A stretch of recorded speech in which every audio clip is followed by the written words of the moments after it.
महाभारत द्रोण पर्व पुष्प 24। संजय कहते हैं, कुरुराज, दोनों पक्षों की सेनाएं युद्ध के लिए एक दूसरे के समक्ष खड़ी हो गई। तब अश्वत्थामा ने एक बार पुनः अपनी प्रतिज्ञा कह सुनाई और उन्होंने पांचालों की सेना को लक्ष्य बनाकर नारायणास्त्र का प्रयोग किया।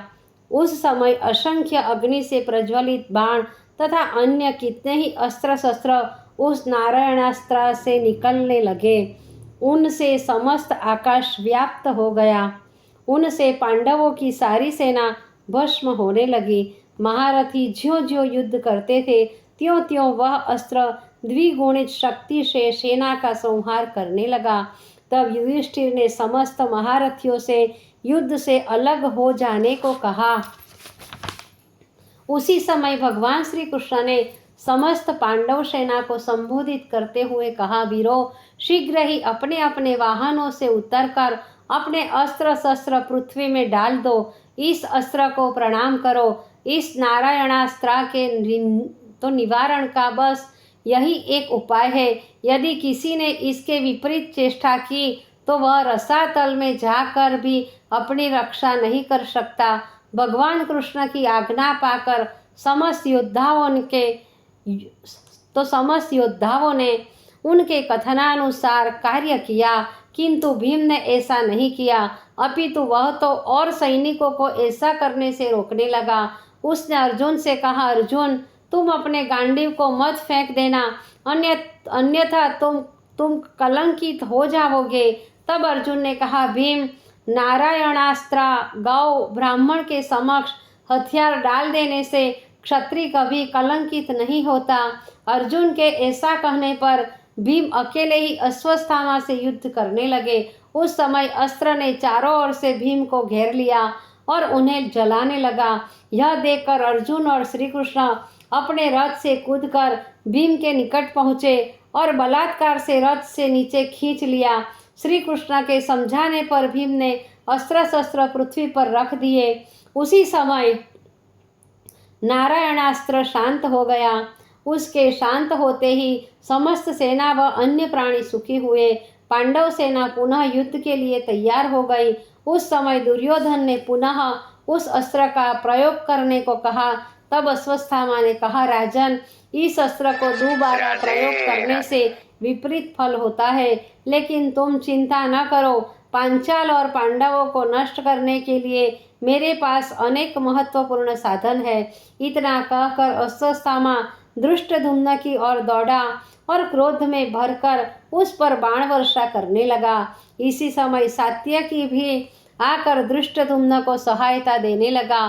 कौरव पक्ष से दुर्योधन, कर्ण, शल्य आदि अश्वत्थामा की सहायता के लिए आ पहुँचे। दोनों ओर से नुकीले सहायकों की अजस्त्र धारा प्रवाहित होने लगी। सहस्त्रों योद्धा गाजर मूली की तरह कट कर गिरने लगे। थोड़ी देर में अश्वत्थामा ने सात्यकी और भीम को अपने तीखे तीरों की मार से चलायमान कर दिया। वे युद्ध छोड़कर इधर उधर भागने लगे। तब अर्जुन उनकी सहायता के लिए आया। अर्जुन को अपने सामने देखकर द्रोण कुमार ने आग्नेयास्त्र का प्रयोग किया, लेकिन कौंतेय ने ब्रह्मास्त्र द्वारा उसका शमन कर दिया। आग्नेयास्त्र को इस प्रकार निष्फल होते देखकर अश्वत्थामा को बड़ा आश्चर्य हुआ। उसी समय भगवान व्यास ने प्रकट होकर आदिदेव त्रिलोकेश्वर भगवान श्री कृष्ण का और नर रूप में अवतरित अर्जुन का महत्व बतलाया। वेद व्यास की बातें सुनकर अश्वत्थामा ने मन ही मन श्री कृष्ण और अर्जुन को प्रणाम किया और अपनी सेना को शिविर में लौटने की आज्ञा दी। इस प्रकार शस्त्र की शास्त्र के पारगामी आचार्य द्रोण 5 दिनों तक युद्ध करके पांडव सेना का संहार करके ब्रह्मलोक को चले गए। धृतराष्ट्र ने पूछा, हे संजय, आचार्य द्रोण की मृत्यु के पश्चात कौरव और पांडवों ने क्या करने का विचार किया? संजय बोले, हे राजेश, युद्ध समाप्त हो जाने पर प्रदोष वेला में श्री वेदव्यास भगवान युद्ध क्षेत्र में विचरण कर रहे थे।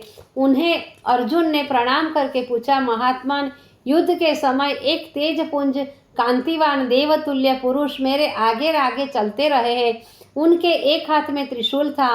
वह अनायासी इस त्रिशूल से शत्रुओं का नाश करते रहे हैं। मैं तो केवल उनके पीछे पीछे चलता रहा हूँ, किंतु लोग यही समझते रहे कि यह सब कुछ मेरे द्वारा ही हो रहा है।